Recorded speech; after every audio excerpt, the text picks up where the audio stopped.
Hi ಎಲ್ರಿಗೂ ನಮಸ್ಕಾರ, ಹೇಗಿದ್ದೀರಾ? ಇಲ್ಲಿ ನಮ್ಮನೆ ದೇವರು ಮನೆಗೆ ಬಂದಿರೋದು, ಮತ್ತೆ ಅದನ್ನ ಪೂಜೆ ಮಾಡೋ ಪೂಜಾರಿ ಕೂಡ ಪೂಜೆ ಮಾಡ್ತಿದ್ದಾರೆ. ಅಮ್ಮ ಅಲ್ಲಿ ಅಕ್ಕಿ ಹಸಿಟ್ಟು ದೇವರಿಗೆ ಏನೇನು ಇಡಬೇಕು ಅದೆಲ್ಲ ಹೆಲ್ಪ್ ಮಾಡ್ತಿದ್ದಾರೆ ಇಟ್ಕೊಳೋದಕ್ಕೆ. ನಾವು ಇವ್ರು ಬಂದು ಪೂಜೆ ಮಾಡೋ ತನಕ ನಾವು ಪೂಜೆ ಏನು ಮಾಡಲ್ಲ, ಮನೆಯೆಲ್ಲ ಕ್ಲೀನ್ ಮಾಡಿ ಎಲ್ಲ ರೆಡಿ ಮಾಡಿ ವೆಯ್ಟ್ ಮಾಡ್ತಿರ್ತೀವಿ. ಇವರು ಅಲ್ಲಿ ತನಕ ನಾವು ಊಟ ಕೂಡ ಮಾಡೋ ಹಾಗಿಲ್ಲ. ನಾನು ಅಲ್ಲಿ ದೇವ್ರ ಮನೆಗೆ ಫುಲ್ ಕ್ಲೀನ್ ಮಾಡಿ ರೆಡಿ ಮಾಡಿದ್ದೆ, ಅದನ್ನು ಸಹ ನೀವು ನೋಡ್ಬೋದು. ಇವರು ಬಂದು ಪೂಜೆ ಮಾಡಾದ್ಮೇಲೆ ನಾವು ಪೂಜೆ ಮಾಡಬೇಕು, ಮತ್ತೆ ಇವ್ರ ಹತ್ರ ಆಶೀರ್ವಾದ ತಗೋಬೇಕು. ಅದಾದ್ಮೇಲೆ ಕೋಳಿ ಕುಯ್ತಾರೆ ದೇವ್ರ ಮುಂದೆನೆ. ರಮ್ಮ ಪೂಜೆ ಮಾಡ್ತಿದ್ದೆ, ನಾನು ಸೊಟ್ಟಿಗೆ ಇಟ್ಬಿಟ್ಟಿದ್ದಾರೆ ಹಣೆಗೆ ಅಂತ ನೋಡ್ಕೊತಿದ್ದೆ ಏಟಿನ ಇಲ್ಲಿ. ಅದಾದ್ಮೇಲೆ ನಾನು ಅಪ್ಪ ಅಮ್ಮ ಎಲ್ಲ ಫೋಟೋ ತಗೊಂಡ್ವಿ. ಇದಾದ್ಮೇಲೆ ಹೋಗಿ ಚಿಕನ್ ಸಾಂಬಾರ್ ನೋಡ್ಕೊ ಬನ್ನಿ. ಹಾಯ್ ಎಲ್ಲರೂ ಹೇಗಿದ್ದೀರಾ? ಚೆನ್ನಾಗಿದ್ದೀರಾ ಅಂತ ಅನ್ಕೋತೀನಿ. ಸೊ ಇವತ್ತು ನಾನು ನಾಟಿ ಕೋಳಿ ಸಾಂಬಾರು ಮಾಡ್ತಾಯಿದ್ದೀನಿ. ನಮ್ಮ ಮನೆ ಹೇಗೆ ಮಾಡ್ತೀವಿ ಅಂತ ತೋರಿಸ್ಕೊಡ್ತೀನಿ, ಬನ್ನಿ ನೋಡ್ಕೊಂಬರೋಣ. ಇಲ್ಲಿ ನಾನು ಚಿಕನ್ ಒಗ್ಗರಣೆ ಹಾಕ್ಕೊಳ್ಳೋದಕ್ಕೆ ಅಂತ ಈರುಳ್ಳಿ, ಅರಿಶಿನ, ಬೆಳ್ಳುಳ್ಳಿ, ಶುಂಠಿ ತೊಗೊಂಡಿದ್ದೀನಿ. ಇದು ಫಸ್ಟ್ ಮಸಾಲ. ಇನ್ನೊಂದು ಮಸಾಲಕ್ಕೆ ಬೇಕಾಗಿರೋದು ಕಡಲೆ, ಚಕ್ಕೆ, ಕಾಯಿ. ನಿಮ್ಮ ಗಸಗಸೆ ಹಾಕೊಳ್ಳೋಕೆ ಇಷ್ಟವ್ರು ಹಾಕೋಬೋದು. ನಂಗೆ ತುಂಬ ಮಸಾಲ ಇಷ್ಟ ಇಲ್ಲ, ಅದಕ್ಕೆ ಇಷ್ಟ ಹಾಕೋತಾ ಇರೋದು ನಾನು.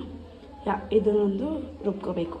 ಇದು ಕಾಯಿ, ಕಡಲೆ, ಚಕ್ಕೆ ರುಬ್ಬಿರೋವಂಥ ಪೇಸ್ಟು. ಇಲ್ಲಿ ನಾನು ಸಾಂಬಾರಿಗೆ ಬೇಕಾಗಿರೋಷ್ಟು ಖಾರದ ಪುಡಿ ತೊಗೊಂಡಿದ್ದೆ. ಹಾಯ್, ಬನ್ನಿ ನಾವಿವಾಗ ಚಿಕನ್ ನಾಟಿ ಕೋಳಿ ಸಾಂಬಾರು ಮಾಡೋಣ. ಸೊ ತೊಳ್ಕೊಂಡು ಬರ್ತೀನಿ.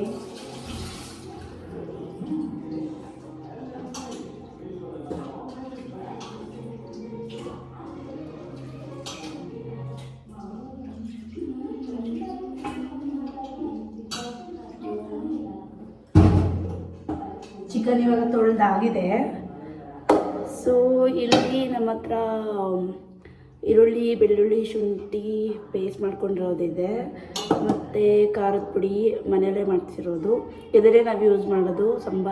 ಸಾಂಬಾರ ಬೀಜ ಇರುತ್ತಲ್ಲ ಅದ್ರ ಪೌಡರ್, ಮತ್ತು ಮೆಣಸಿನ್ಕಾಯಿ ಪುಡಿ ಎರಡನ್ನೂ ಮಿಕ್ಸ್ ಮಾಡಿರೋದು. ಸೊ ಇಲ್ಲಿ ಕಾಯಿ, ಚಕ್ಕೆ, ಕಡಲೆ ಪೇಸ್ಟ್ ಮಾಡ್ಕೊಂಡಿರೋದು ಇದೆ. ಸೊ ಬನ್ನಿ ಸ್ಟಾರ್ಟ್ ಮಾಡೋಣ. ಫಸ್ಟು ಸ್ವಲ್ಪ ಎಣ್ಣೆ ಕೊಡೋಣ. ತುಂಬ ಜಾಸ್ತಿ ಹಾಕೋಣ, ಈಗ ಚಿಕನಲ್ಲಿ ಎಣ್ಣೆ ಇರುತ್ತೆ. ಸ್ವಲ್ಪ ಎಣ್ಣೆ ಸ್ವಲ್ಪ ಇದಾಕಿದ ನಂತರ ಚಿಕನ್ ನೀರಿರುತ್ತೆ, ಸ್ವಲ್ಪ ಹಿಂಡ್ಬಿಟ್ಟು ಹಾಕೊಳ್ಳಿ.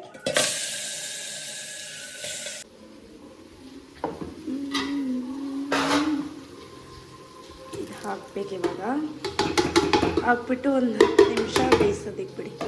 ಲೈಕ್ ಇದನ್ನು ನಾವು ಚಿಕನ್ ತುಂಬ ಅಂದರೆ ಚಿಕನ್ ಬೇಯಬೇಕು ಅಂತಿದ್ರೆ ಕುಕ್ಕರ್ ಹಾಕ್ಬಿಟ್ಟು ಈರುಳ್ಳಿ, ಬೆಳ್ಳುಳ್ಳಿ ಖಾರನ ಸ್ವಲ್ಪ ಹೊತ್ತು ಇದು ಮಾಡ್ತೀವಿ, ಅಂದರೆ ಒಂದು 10 ನಿಮಿಷ ಹೊಡ್ಸ್ಕೋಬೇಕು. ಬಟ್ ಇದು ಎಣ್ಣೆ ಕೋಳಿ ಆಗಿರೋದ್ರಿಂದ ಆಲ್ರೆಡಿ ಲೈಕ್ ಬೇಗ ಬೆಂದ್ಬಿಡುತ್ತೆ.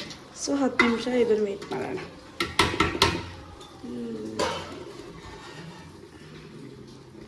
10 ನಿಮಿಷ ಆದಮೇಲೆ ಸಿಗ್ತೀನಿ, ಬಾಯ್. ನಾನು ಇವಾಗ ಖಾರದ ಪುಡಿ ಮತ್ತು ಇದು ತಗೊಂಡಿದ್ದ ಇದು ಹಾಕ್ತಾ ಇದ್ದೀನಿ.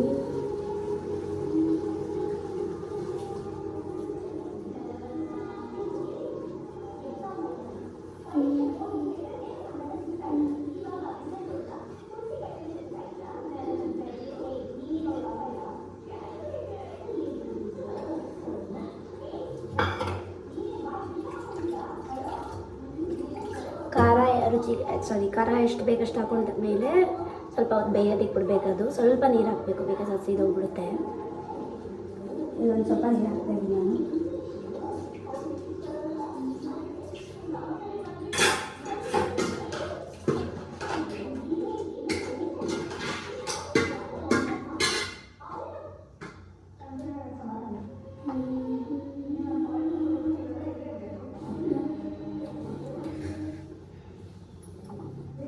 ಬನ್ನಿ ಹೇಗಿದೆ ಅಂತ ತೋರಿಸ್ತೀನಿ. ಖಾರ ಹಾಕಿದ್ಮೇಲೆ ಖಾರ ಹಾಕಿ ಈಗ ಸ್ವಲ್ಪ ನೀರು ಹಾಕ್ಬಿಟ್ಟು ಬೇಯೋದಕ್ಕೆ ಬಿಡಬೇಕು.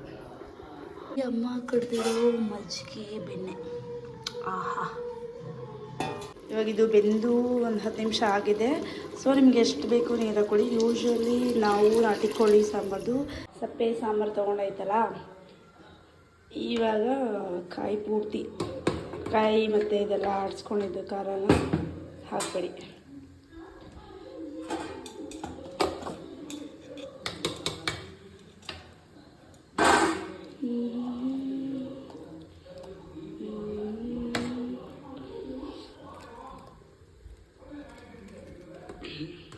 ಆಮೇಲೆ ಇದೆಲ್ಲ ತೊಳೆದ್ಬಿಟ್ಟು ಹಾಕಿ ಅಷ್ಟೇ ಬೇಯಿಸ್ಬಿಟ್ಟು ಚೆನ್ನಾಗಿ ಎಷ್ಟು ಬೇಕಷ್ಟು ರುಚಿಗೆ ತಕ್ಕಷ್ಟು ಉಪ್ಪು ಹಾಕ್ಕೊಳ್ಳಿ.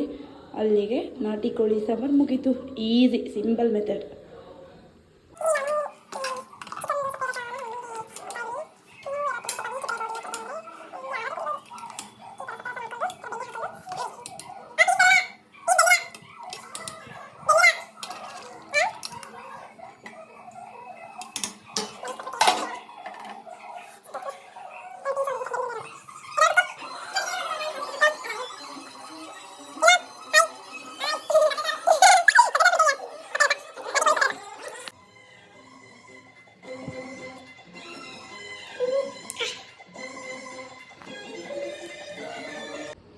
ರುಚಿಗೆ ತಕ್ಕಷ್ಟು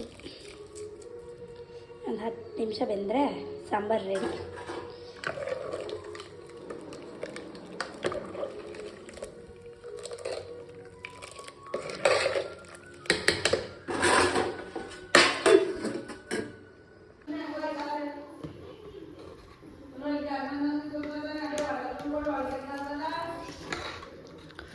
ಮಾರಿದ್ದೆ ಕುಡ್ಲು ಅಥವಾ ಕಬ್ಬಣ ಏನಾದರೂ ಬಿಸಿ ಮಾಡಿ ಅಜ್ಜಿ, ಬಿಕಾಸ್ ಹೊಟ್ಟೆ ನೋವು ಬರಲ್ಲ, ಅದೊಂದು ಮುಂಚೆಯಿಂದನೂ ನಂಬಿಕೆ.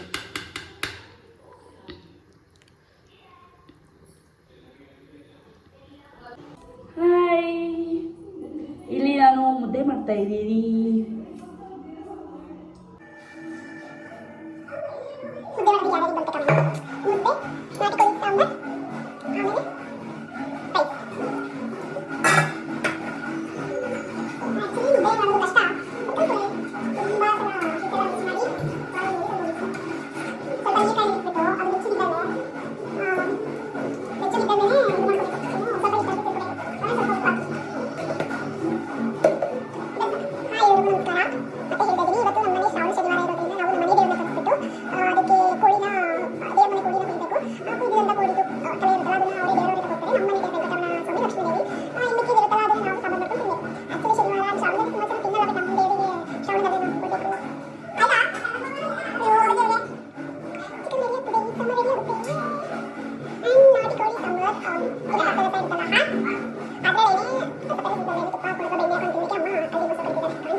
ನಾನು ಮಾಡಿರೋ ಮುದ್ದೆ ನಾನೇ ಮಾಡಿರೋದು. ಇದು ಚೆನ್ನಾಗಿದೆಯಾ?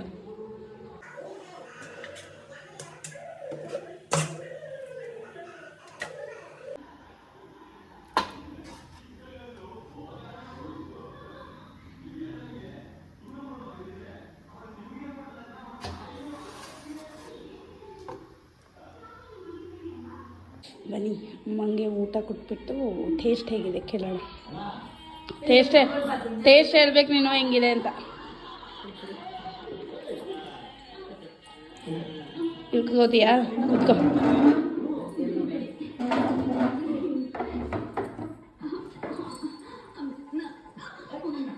ಹೇಳು ಬೇಗ ತಿನ್ನು.